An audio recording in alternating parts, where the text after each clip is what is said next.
먼저 오늘 본문 말씀 함께 읽겠습니다. 고린도후서 1장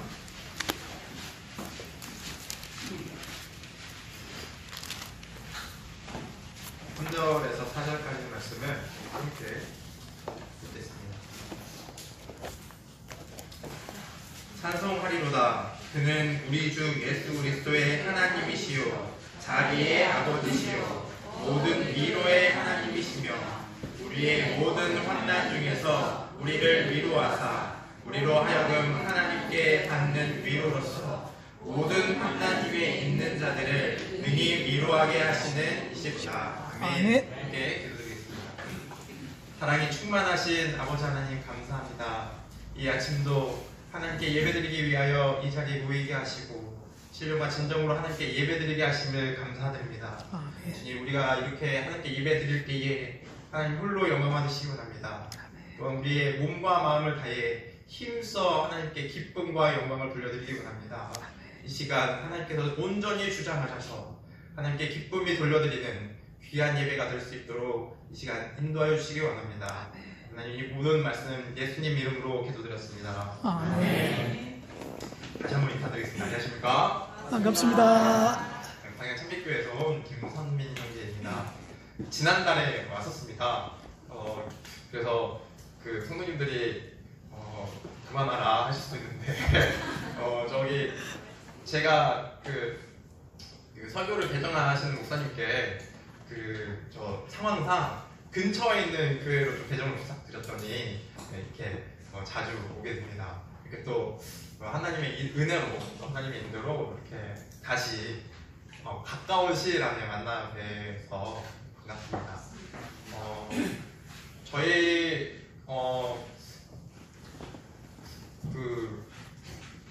저 뮤지컬을 저기 광양 순천 여수 청년들이랑 같이 준비를 하고 있는데 많이들 궁금해 하시더라고요.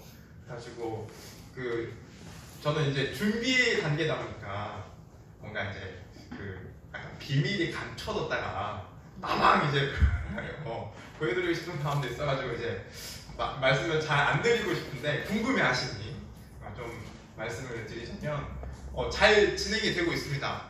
물론 여러 가지 어려움들이 좀 있습니다만 평소에 연기를 해본 분들이 아니잖아요. 노래를 다른 사람 앞에서 해본 분들이 아니잖아요. 그러니까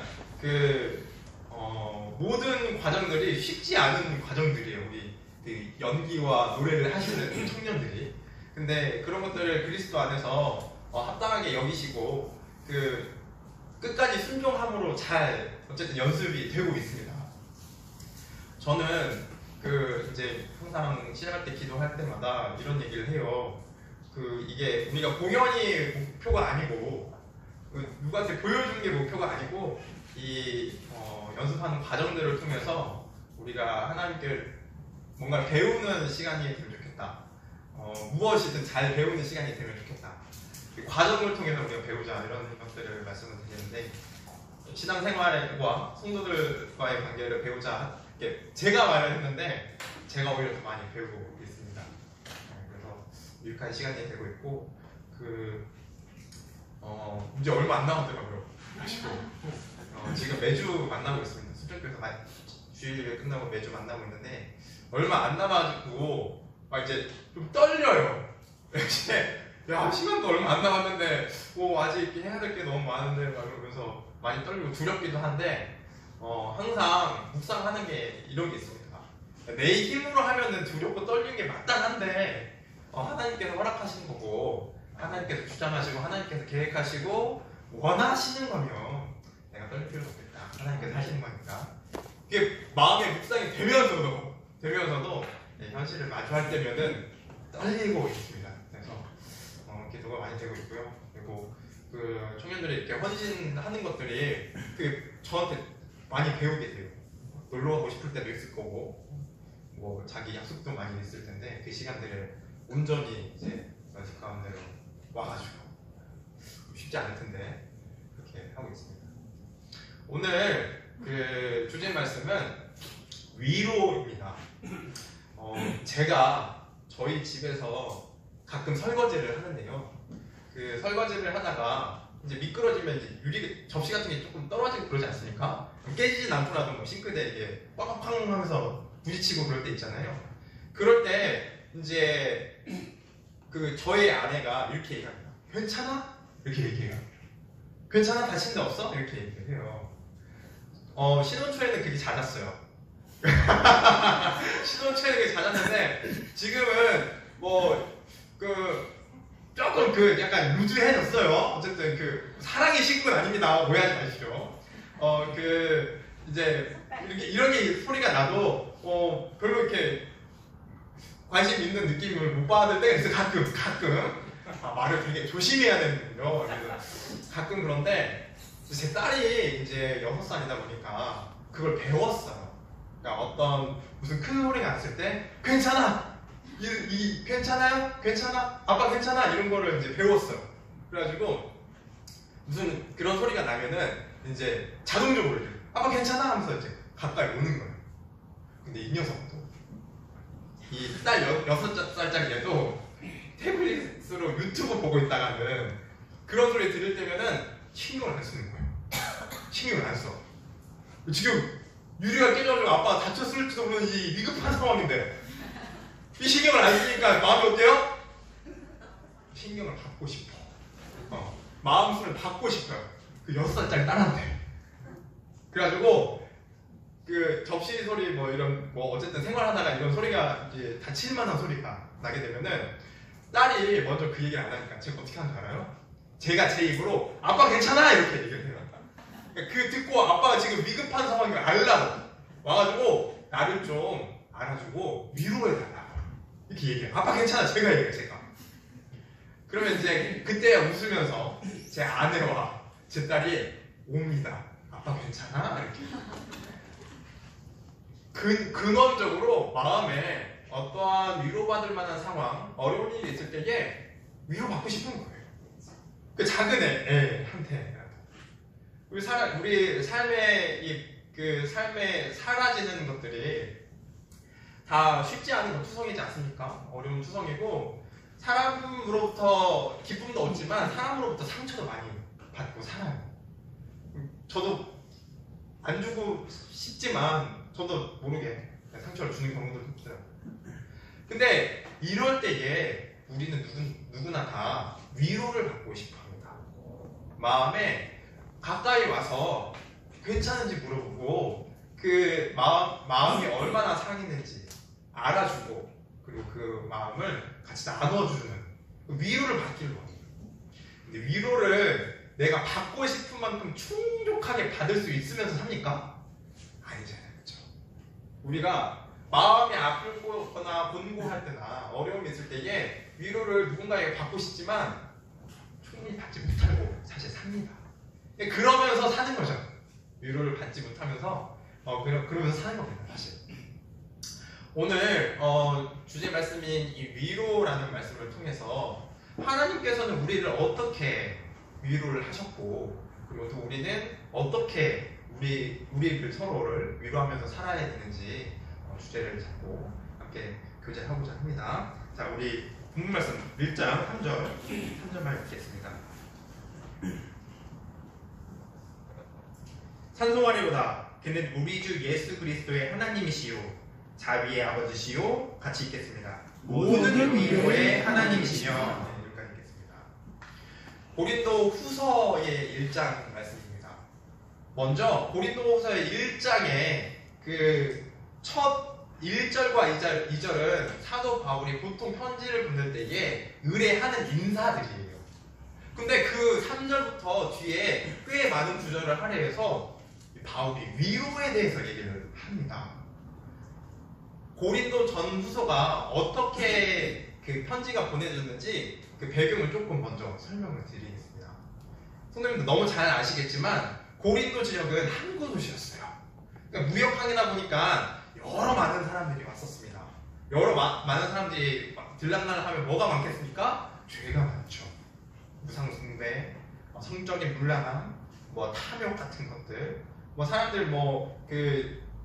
사람들 서로의 지위에 높고 낮음을 막 따지고 이런 것들, 하여튼 하나님께서 기뻐하시지 않는, 심지어 동성애까지 기뻐하시지 않는 온갖 죄가 가득 차 있는 곳이 고린도 지역이었어요.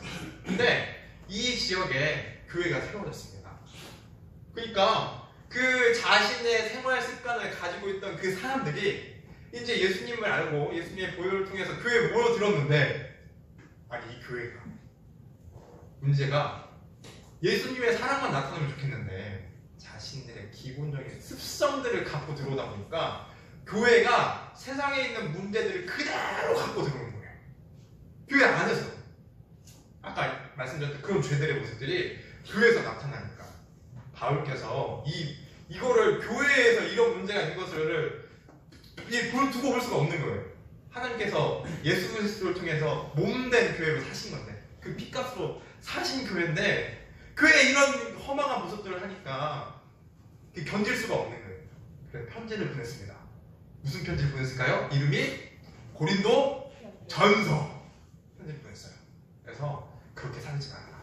너희가 핏값으로 너희가 샀으니까 하나님께 영광을 돌리면서 살아라. 그런 허망한 것에 마음 쓰지 말고, 교회 안에서도 그런 모습 보이지 말고 몸된 교회로서 잘 살아라 라고 얘기한 메시지가 고린도 전서예요. 편지를 보내놨더니 이 편지 보고 은혜와 감동을 철철 받아가지고 변화될 줄 알았어요. 변화가 안 됐어요. 변화 안 돼요.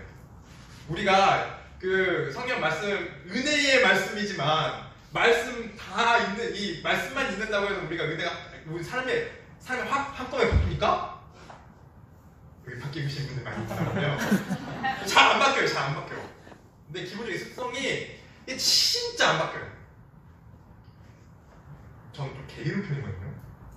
이것 때문에 진짜 교회에 문제가 많습니다. 게으르가지고. 어쨌든 하여튼 안 바뀌어요. 그래가지고 바울이 방문을 합니다. 고린도에 방문을 했는데 별 소득 없이 나왔어요. 마음이 너무 애타요. 이 모습은 안 되는데, 이 모습으로는 세상 사람들에게 복음을 전할 수 없는데, 안타까운 마음이 있으니까 이 살아가는 동역자를 보냅니다. 디도를 보내요. 고린도 교회 디도를 보내가지고, 디도가 어떻게 했는지는 정확하게 잘 모르겠습니다. 근데 디도가 가가지고 고린도 교회가 변했어요. 이제 그 죄악된 습관들을 끊었대요. 얼마나 기뻐요. 얼마나 아름다워요. 그러니까 너무 감사하죠. 너무 감사한데 딱 한 가지 문제가 나왔습니다. 뭐였냐면, 다른 그 죄들의 모습들이 이제 점점 사라지고 없어지는데 사도 바울에 대한 문제가 생겼어요. 원래 사도라 칭함을 받는 거는 예수님이 직접적으로 가르치셨던 제자들한테만 사도를 주는 거거든요. 근데 바울은 예수님을 직접적으로 만난 적이 없어요. 이 베드로가 줬습니다. 사도직을. 근데 여기 고린도 교회에 있던 거짓 선지자들이 나타나가지고, 아니 바울 네가 무슨 사도냐? 네가 무슨 사도야? 네가 그럴 자격이 있어? 그 문제 하나만 하는 거예요. 바울의 사도직이 이게 말도 안 된다. 오히려 그 연보, 이 헌금을 갈취하는 사람이다 라는 게 나오는 거예요. 사도 바울의 마음이 어땠겠습니까? 고린도 교회가 처음 편지 보낼 때에 그들의 죄 때문에 편지를 보냈는데 다 괜찮았어. 근데 한 가지가 나 때문이라니. 내가 이유라니. 내가 그렇게 한 건 아니지만, 사도 바울께서 진짜로 헌금을 착복하고 거짓 선지자로 나타난 게 아니지만, 소문이 잘못 난 거지만, 어쨌든 자기의 이유로 교회가 시끄럽잖아요. 마음이 어땠겠냐고. 불편하지 않았을까요? 안타깝지 않았을까요? 얼마나 속이 상할까요? 다 괜찮은데 이 교회가 시끄러운 이유가 단 한 가지가 나 때문이라는. 사도 바울이 원하는 상황은 아니었지만, 실제로 그런 것도 아니었지만 마음이 얼마나 분고했을까요?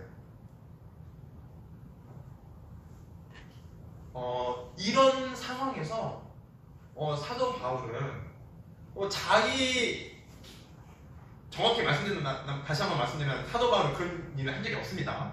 근데 자기가 사도직을 받고 이 수행하고 하나님의 일을 한다는 거 그것만으로 공력의 대상이 되니까 속상하죠. 얼마나 공고했는지 생각해 보십시오. 교회가 다 괜찮은데 내 문제로 나의 문제로 교회가 시끄럽다고 생각해 보십시오. 사람들이 나를 욕해요. 나를 비난해요. 난 그런 적이 없는데 날 힘들게 해요. 얼마나 큰 곤고함이 있었는지 사도 바울은 이 곤고함을 가지고 아마 하나님께 가져갔을 겁니다. 하나님께 가져갔을 거예요. 그가 원래 그랬던 것처럼. 그래서 하나님께 받은 해결함이 있었을 겁니다. 그제서야 이제 붓을 들어서 고린도 교회 보내는 두 번째 편지를 고린도 후서를 작성하게 되죠. 3절부터 쭉 나오는 위로란 단어는 제가 이해했을 때에는 이렇게 자신을 이유로 어지러진 이 교회에 너무 큰 아픔과 고통이 있었지만 하나님으로 받은 위로가 있었기 때문에 그 위로가 편지 가운데 나타나는 거라고 저는 생각합니다. 자, 3절 다시 보겠습니다.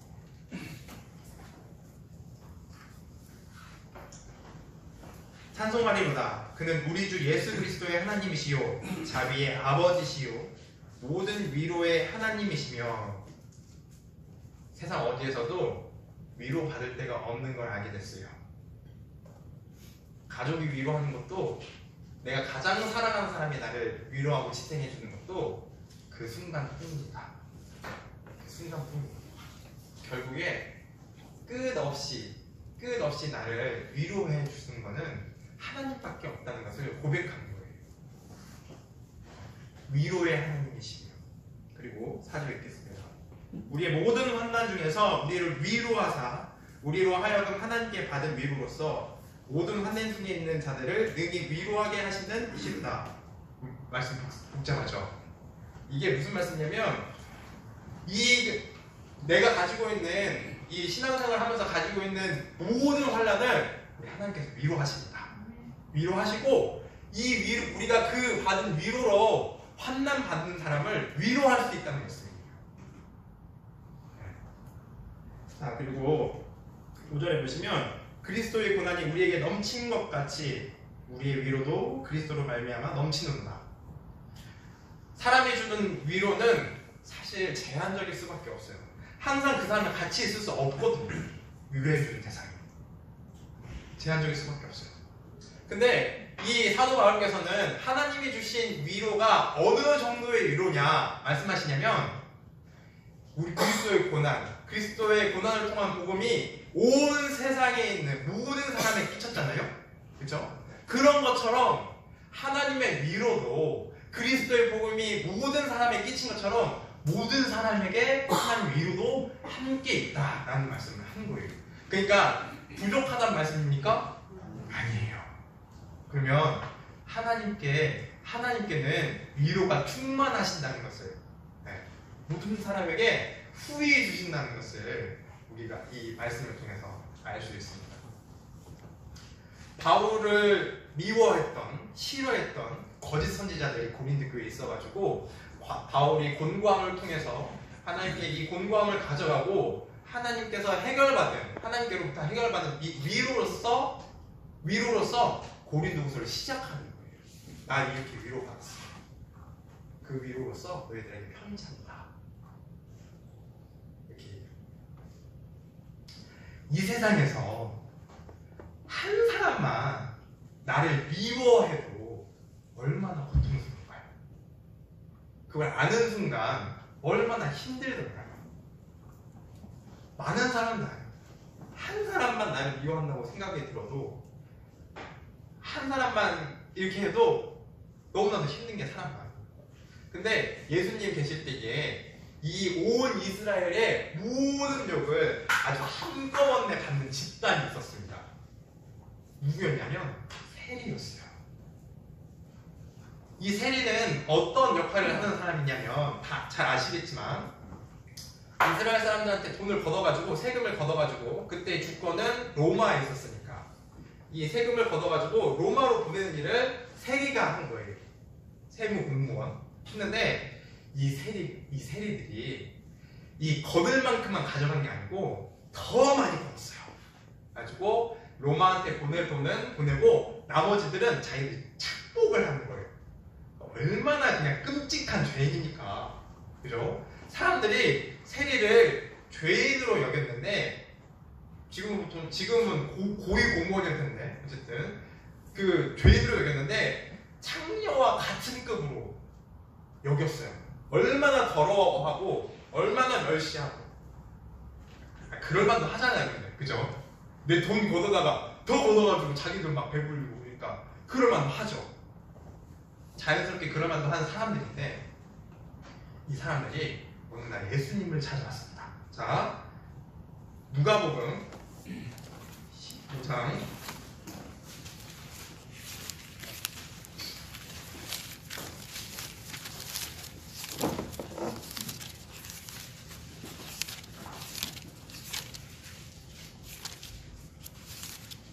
15장 1절과 2절을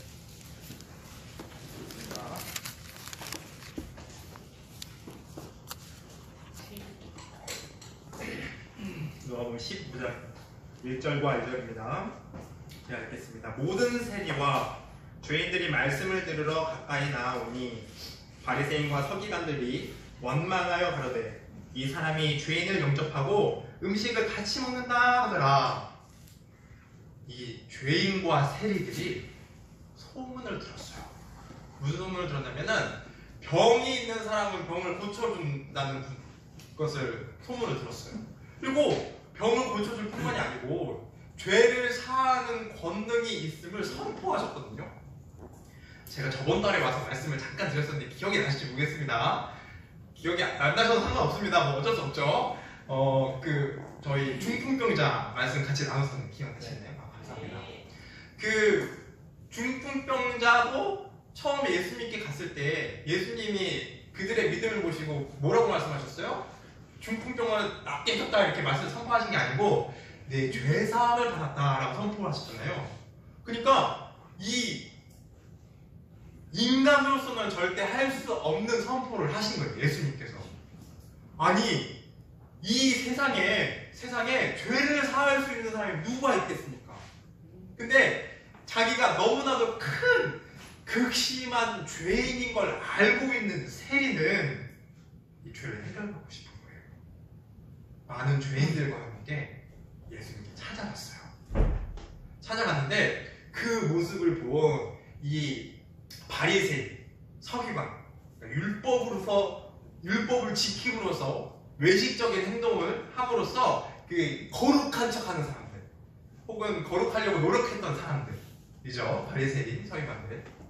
이 바리새인과 서기관들이 이 민족의 원수이자 죄인인 세리가 예수님께 가까이 오니까 의아해졌어요. 근데 예수님이 그들을 맞아주시거든요. 맞아주시고 같이 함께 와서 음식 같이 먹으려고 하세요.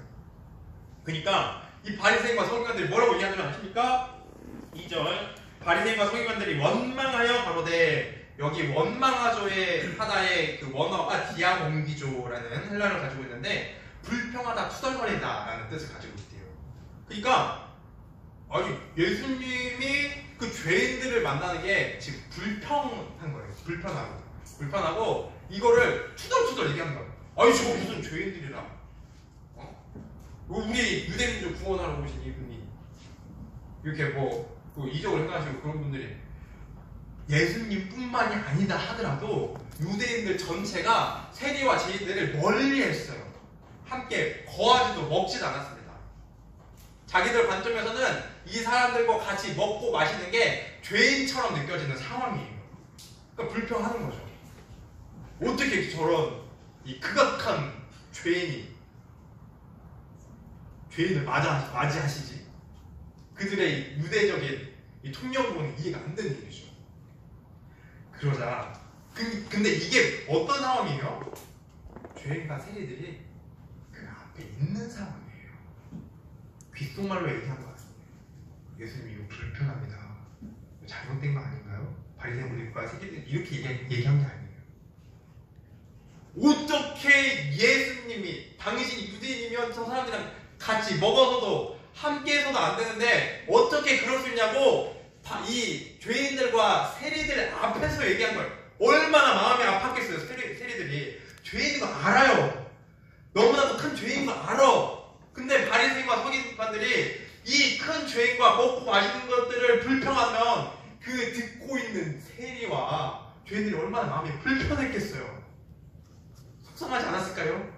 죄인인 거 알아도, 내가 큰 죄인인 거 알아도. 그래서 예수님께서 세리와 죄인들에게 너무나도 마음에 탁 맞는 말씀을 해주세요. 뭐라고 하셨는지 3절부터 읽겠습니다. 예수께서 저희에게 이 비유로 이르시되 너희 중에 어느 사람이 양 100마리가 있는데 그 중에 하나를 잃으면 99마리를 들에 두고 그 잃은 것을 찾도록 찾아다니지 아니하느냐. 또 찾은즉 즐거워 어깨에 메고 집에 와서 그 밭과 이웃을 불러 모으고 말하되 나와 함께 즐기자. 나의 잃은 양을 찾아노라 하리라. 내가 너희에게 이르노니 이와 같이 죄인 하나가 회개하면 하늘에서는 회개할 것 없는 의인 99마리를 인하여 기뻐하는 것보다 더하리라. 야, 이 세리와 죄인들이 내 앞에서, 내 목전에서 내가 죄인이라고 이렇게 얘기하는 마음이 너무나도 아픈 상태예요. 위로가 필요한 상황이요. 예수님께서 이렇게 선포하시는 거예요. 너희에게 양 100마리가 있는데 이 100마리 중에 한 마리 잃으면 찾으러 가지 않겠냐. 찾으러 가지 않겠냐. 그 양 찾으면 기뻐 즐거워하고 양을 심지어 어깨에 둘러매고 룰루랄라 하면서 오지 않겠느냐. 사람들을 초대해서 이 찾은 양에 대해서 같이 기뻐하지 않겠느냐. 의인. 자, 7절 보시면 내가 너에게 이르노니 이와 같이 죄인 하나가 회개하면 하늘에서는 회개할 것 없는 의인. 여기서 누구를 얘기합니까? 바리새인과 서기관들 얘기하는 거예요. 네.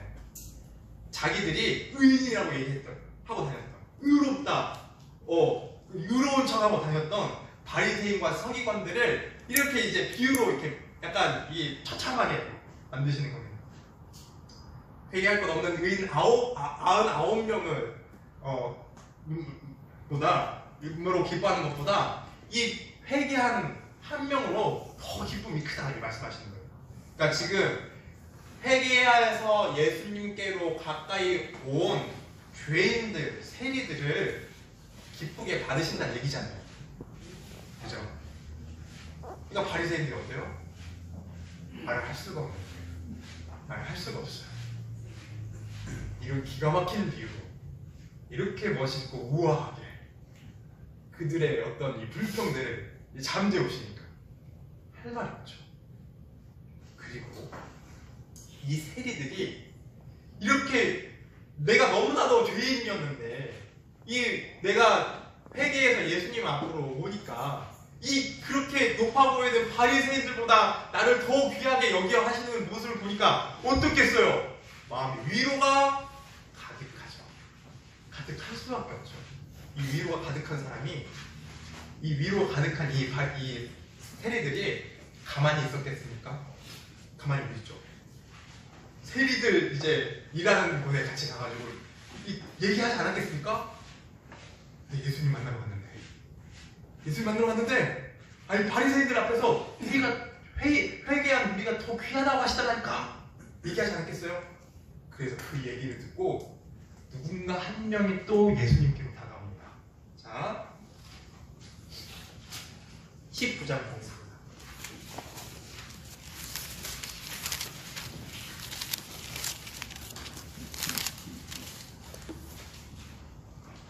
(19장에) 보시면 이 세리들의 후스, 세리장 삭개오가 나옵니다. 자, 1절과 2절은 읽겠습니다. 예수께서 여리고로 들어 지나가시더라. 삭개오라 이름하는 자가 있으니 세리장이요 또한 부자라. 세리장이에요. 세리들도 이 죄인과 죄인의 괴수처럼 여겨가지고 같이 있는 것도 같이 먹는 것도 안 하는데 그들의 우두머리인 겁니다. 이 삭개오라는 사람 부자예요. 누구 돈을 통해서 부자가 됐겠어요? 이 이스라엘 민족들의 돈을 착복해갖고 부자가 된 사람이에요. 사람들이 얼마나 미워했겠습니까? 이 세상에 한 사람만 날 미워해도 견딜 수 없이 고통을 받는 게 사람 마음인데 이스라엘 온 전역에서 이 삭개오를 너무나도 미워했어요.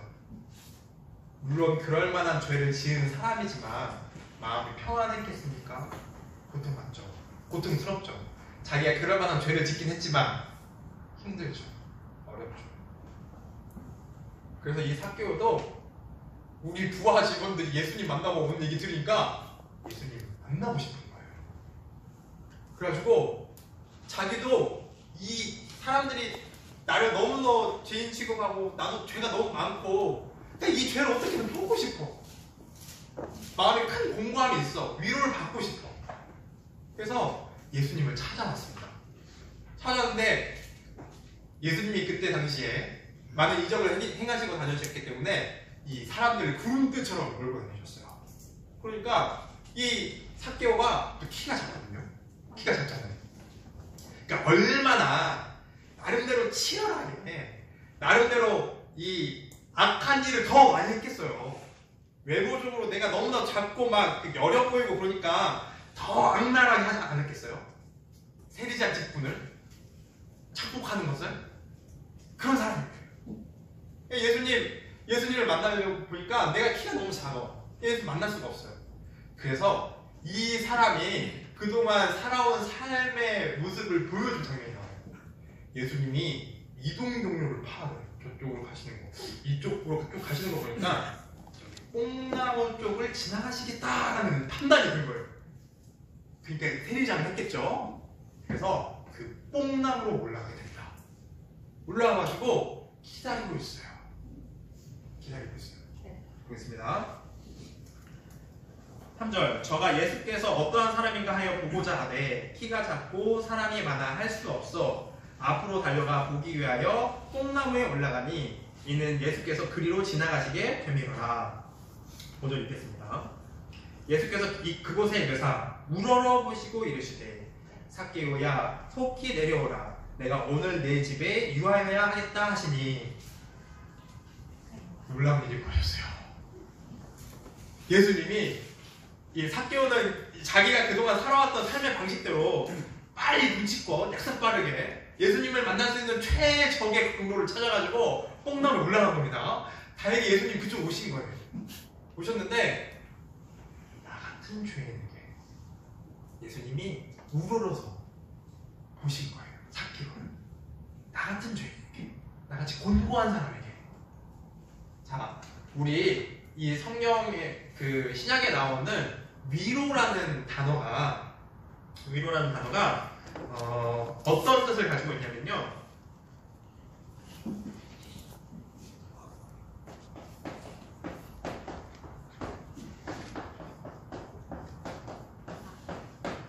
자, 파라칼레오라는 원어를 가지고 있는데 이게 무슨 뜻이냐면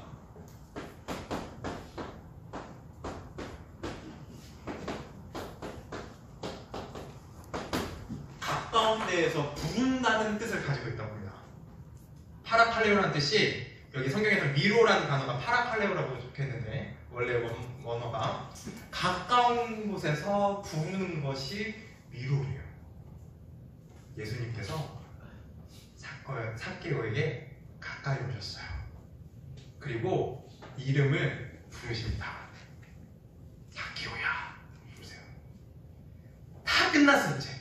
예수님이 나한테 가까이 오셔가지고 내 이름을 부르는 순간 나의 모든 곤고함이 끝나버린 거예요. 예수님이 오셔서 내 이름 부르는 순간 나의 모든 곤고함과 나의 모든 고통이 끝나버렸어요. 위로가 돼버려요. 삭개오는 자신의 이름을 알고 있는 예수님께 놀라지 않았겠습니까? 자, 보시죠. 5절 예수께서 그곳에 이르사 물어러 보시고 이르시되 삭개오야 속히 내려오라 내가 오늘 내 집에 유하여야 하겠다 하시니, 야, 이스라엘 민족 중에 자기를 가까이 한 사람이 없었는데, 가까이 한 사람이 없었는데 죄인으로 멀리하고 욕하고 가능할 수 있는 대로 모든 악을 그이들에게 퍼부었는데, 예수님이 가까이 오시고 그의 이름을 부르시고 함께 하시겠대요. 얼마나 큰 위로가 있었겠어요. 삭개오에게 가까이 와서 부르신 거예요. 위로를 하신 겁니다.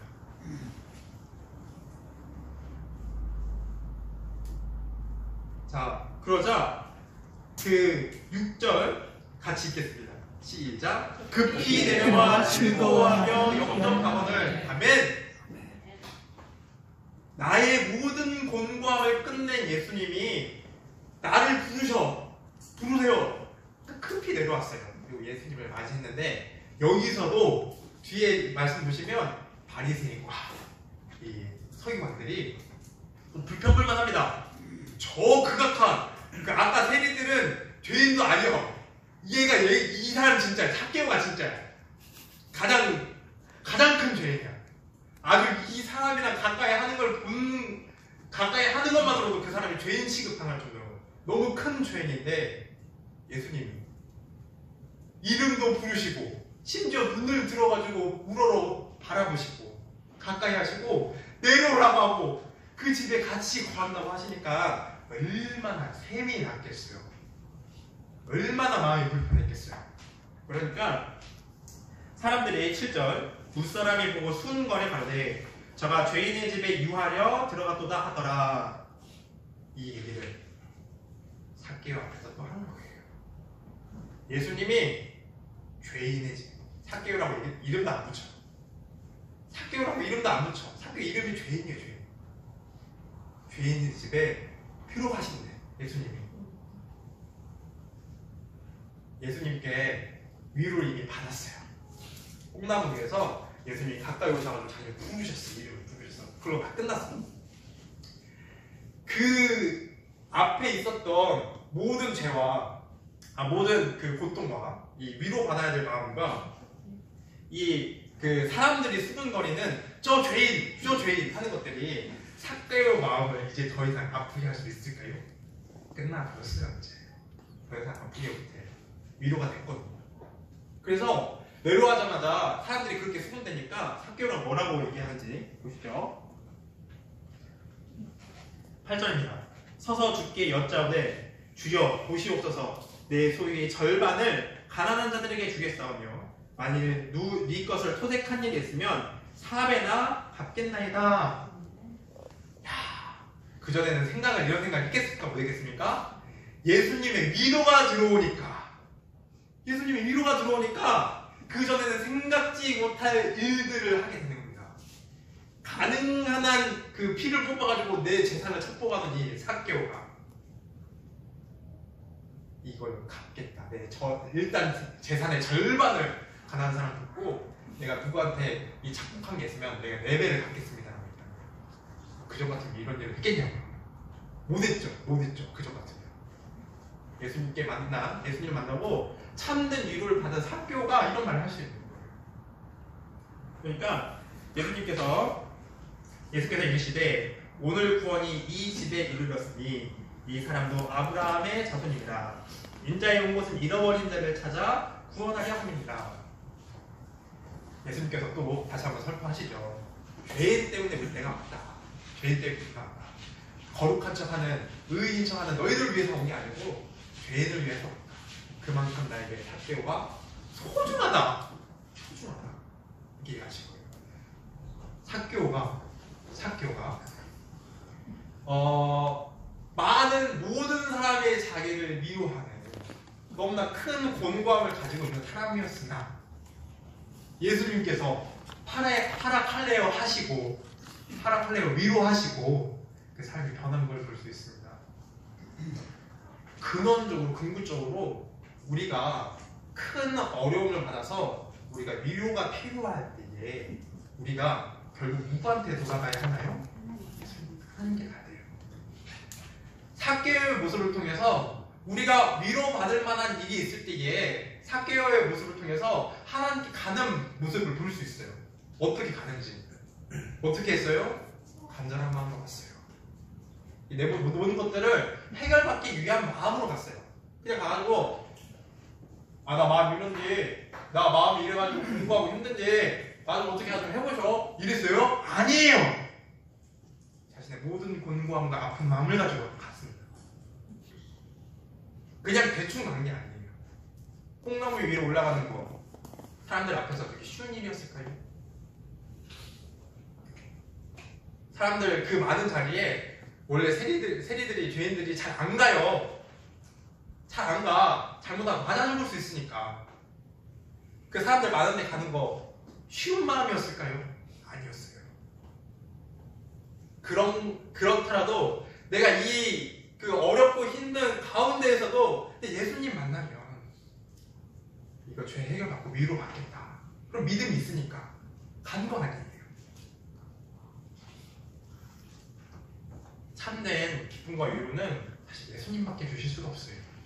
아무리 사람들을 통해서 우리가 그 사람들의 어떤 위로들을 많이 바라잖아요. 사실 저도 이제 6살짜리 딸의 위로를 6살짜리 딸의 위로를 너무나도 바라는 사람이지만 결국에는 위로해 주실 수 있는 분은 한 분, 예수님밖에 없습니다. 제가 사실 그 20살, 25살 때부터 건강이 좀 안 좋았습니다. 건강이 꽤 안 좋아가지고 같이 치료를 받는 사람들이 언젠가 침대에서 없어지면 그냥 돌아가시는 상황이 그런 좀 꽤 안 좋았어요. 지금 괜찮아 보이죠? 감사하죠. 얼마나 감사한지 모르겠어요. 그런 상황일 때에 아무리 많은 사람들이 와가지고 아무리 많은 위로를 해줘도 마음에서 그 위로가 안 받아지는 거예요. 그 위로를 받는다고 해도 내 상황이 나아지는 건 아니니까. 근데 이 상한 마음을 가지고 너무 공고한 마음을 가지고 사방에 막혀있다 보니까 하나님께로밖에 갈 수밖에 없는 상황이었어요. 나의 마음 모든 곤고함을 가지고 예수님께로밖에 갈 수밖에 없는 상황이었습니다. 그랬을 때 하나님께서 예수 그리스도께서 위로해 주시더라고요. 어떤 말씀으로 위로해 주셨는지 함께 보기 원합니다. 로마서 5장입니다.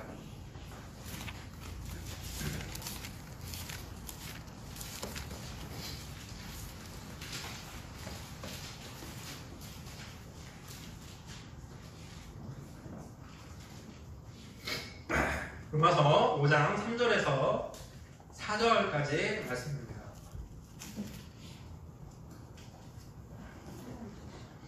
다만 이뿐 아니라 우리가 환난 중에도 즐거워하나니 이는 환난은 인내를, 인내는 연단을, 연단은 소망을 이루는 줄 알미로다.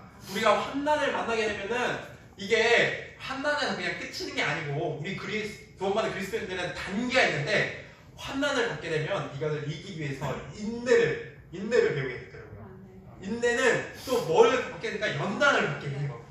나를 깎고 나의 어떤 자아들을 부수고 온전히 하나님께 바라보는 연단의 과정을 겪게 되죠. 연단의 과정은 결국 뭘 이룹니까? 소망을 이루더라고요. 그런 어려운 상황에서 결국 마주하고 볼 수 있는 게 뭐냐면은 내가 이 세상 끝나고 천국에 간다는 그 수밖에 없어요. 자, 우리가 이 세상에서 여러 가지 많은 위로들을 받고자 합니다. 그리고 이 세상에서 있는 어려움들을 이 세상에서 좀 해결하고 싶어요. 근데 궁극적으로 우리가 바라는 소망 이외에는 위로해 줄 게 없더라고요. 우리 결국은 병들고 늙고 하나님 앞으로 갑니다.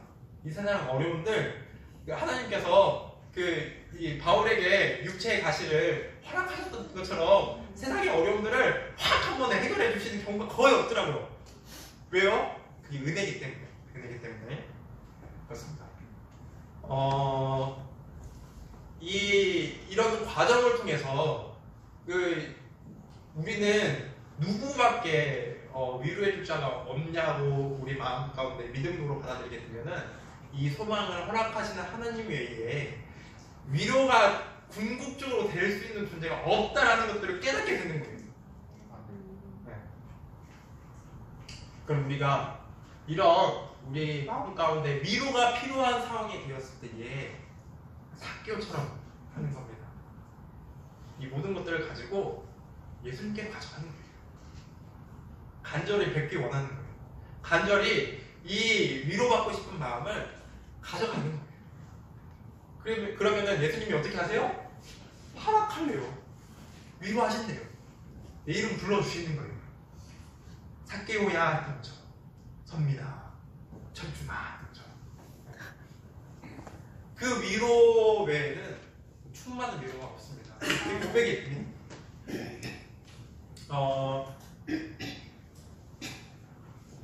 호레이쇼 스패포드라는 그 형제님이 계신데, 그 19세기 때에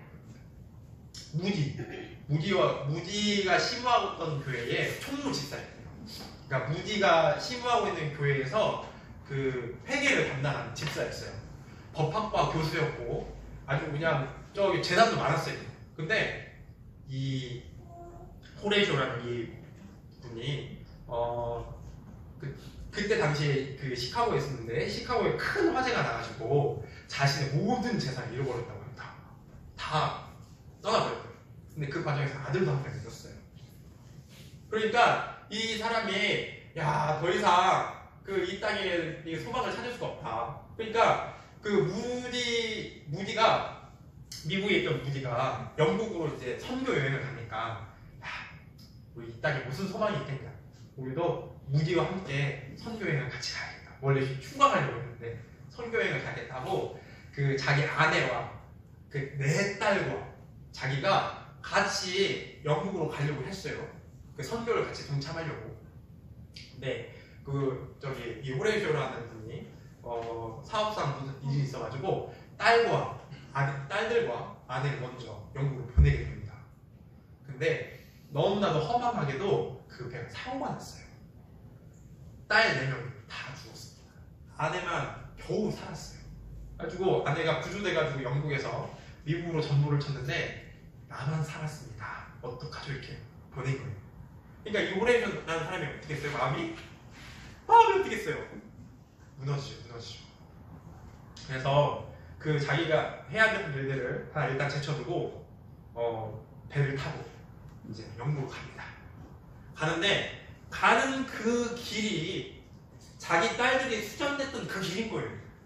그 수장되는 그 장소에 오자 이 호레이쇼 스탠포드라는 분이 너무나도 고통을 못 이기다 보니까 이 자신의 고통들을 하나님께로 가져가게 되고 찬송가 470장의 가사를 쓰게 됐습니다.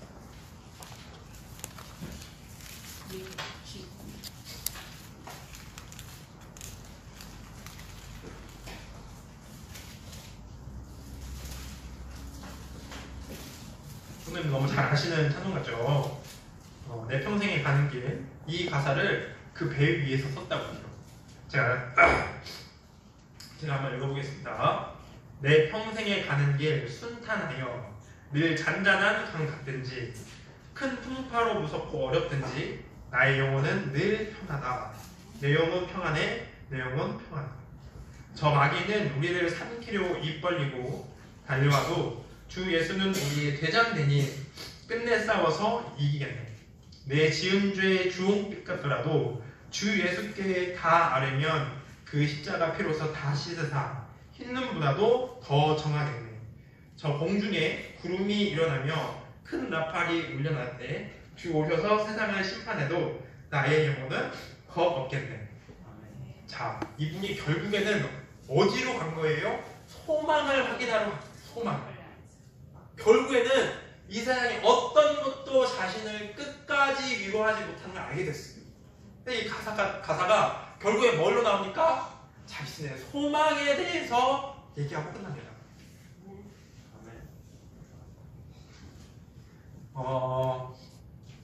그러면 우리가 위로받을 만한 상황일 때에 결국은 세상에서 줄 수 있는 위로가 너무나도 제한되고 한정적이고 다시 또 이제 갈급할 수밖에 없는 위로들인데 그것을 제외하고 일단 우리의 마음들이 하나님께 이 삭개오가 갔던 것처럼 하나님께 위로를 얻고자 나아가는데 우리 주변에 있는 성도들이 위로받을 때면 그런 상황이면 내가 어떻게 해야 될까?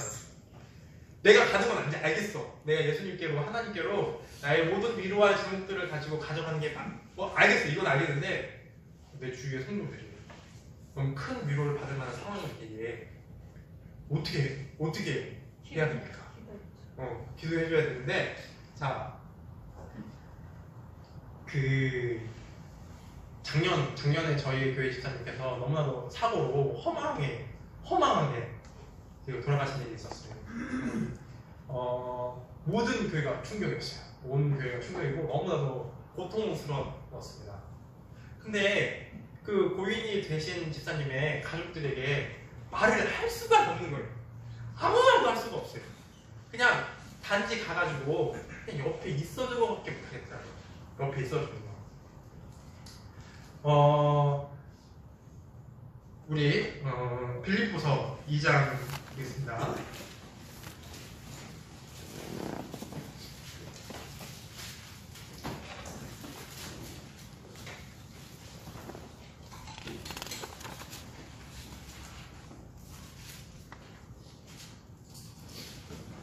이 장 1절입니다. 그러므로 그리스도 안에 무슨 권면이나 사랑의 무슨 위로나 성령의 무슨 교제나 긍휼이나 자비가 없거든 마음을 같이 하여 같은 사랑을 가지고 뜻을 합하여 한 마음을 품어. 여러 가지 우리 삶 가운데 여러 가지 것들이 왔을 때 여기 가운데 위로받을 것들 있죠. 그렇죠? 여기 1절 보시면 여러 가지 것들이 있는데 그때에 뭘 같이 하래요? 마음을 같이 하래요. 마음을 같이 하래요. 원래 마음 있는 곳에 뭐도 같이 있습니까? 몸도 같이 있죠. 같이 있는 거예요. 뭐 큰 말이 필요하지 않을 때가 있습니다. 우리 성도들이 위로받을 만한 때가 있을 때 큰 위로의 말이나 멋있는 말을 할 필요가 사실 그런 게 조금 너무 부수적일 때가 있어요. 가장 중요한 게 뭡니까? 마음을 같이 하는 거예요. 위로받을 만한 때가 있을 때 이게 몸된 교회로서 예수님께서 피가 주고 사신 이 교회에 아픈 지체가 있다면 마음적으로나 몸이나 위로받을 만한 지체가 있다면 마음을 같이 하고 함께 있는 것 이거 우리에게 교훈을 주심을 감사드립니다. 많고 적음, 크고 적음의 문제지 누구나 다 위로받아야 되는 마음으로 살고 있습니다. 이 세상 부족한 게 많잖아요. 그죠? 청년들은 직장도 가져야 되지, 결혼도 해야 되지, 자녀들은 뭡니까? 자식 걱정들. 아니 세상에 저희 딸이랑 아들이 있는데 일주일간으로 아팠거든요. 아프고 낫고 첫째가 아프고 낫고 다음 주에 둘째가 아프고 낫고 이거를 한 달 동안 하는 거예요. 둘째 아이가 극적으로 그저께 열이 내렸습니다. 한 달 동안 아이가 아프니까 마음과 몸이 아주 그냥 피폐해지더라고요. 너무 어렵더라고요. 밤에 막 깨고 울고 보채고 막 그거를 한 달을 했어요. 한 달을. 너무 힘들었어요. 너무 힘들었고 어려웠는데 이럴 때에 그런 상황이 계속될 때에 내 주위의 성도가 그런 상황이 계속될 때에 제가 너무나도 이렇게 좀 이렇게 피곤하고 어려운 마음들을 가지고 구역예배를 갔어요. 구역예배 가가지고 이제 다 전부 다 믿음의 선배님들이니까 저의 솔직한 심정을 간직을 했습니다. 너무 힘듭니다. 이게 육아 우울증인가 싶습니다. 이렇게 말씀을 드렸더니 성도님들께서 자신의 어떤 삶을 통해서 위로해 주시더라고요. 마음을 같이 해주시더라고요. 뭐라고 하시냐면은 힘들었지. 그거 하나면 돼요. 힘들었지. 많이 힘들었겠습니다. 어려운 시기죠. 지금 어렵겠지만 지나갑니다. 이렇게 위로해 주시더라고요. 마음을 같이 해서 많고 적음 크고 적음의 문제이지 우리가 삶 가운데에 누구나 다 위로받아야 되는 순간들로 살고 있습니다. 먼저는 우리가 그 위로를 가지고 하나님께 가져가고 그리고 온전하신 그 위로를 받기 원합니다. 그리고 또한 우리 주위에 그런 성도가 보이거든. 너무 잘하고 계시죠? 광주교회는 마음과 몸을 같이 함께 하는 거죠. 같이 해서 그 아픔과 고통들을 같이 나눠지면서 서로 위로해 주는 겁니다. 얼마나 사랑이 넘치겠어요. 얼마나 기쁨이 넘치겠습니까? 위로받은 교회에 자기가 그 위로받은 삭개오가 예수님께 충성했던 것처럼 위로받은 교회에서 열심히 하나님 일을 하고 싶지 않겠습니까? 위로받은 성도를 위해서 위로받게 해주는 성도를 위해서 더 사랑을 쏟지 않겠습니까? 그런 모든 하나님의 위로와 하나님의 사랑이 우리 광주교회에